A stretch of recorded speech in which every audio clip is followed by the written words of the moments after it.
còi nha, còi D40 7 quả. Nhẹ, bộ này chắc chỉ tầm khoảng độ 2,5 nặng.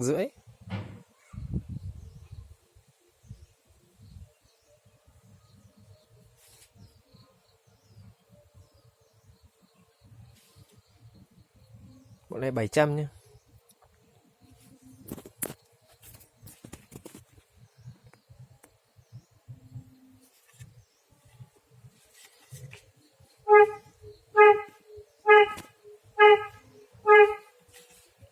Kiểu rất hay. Đây.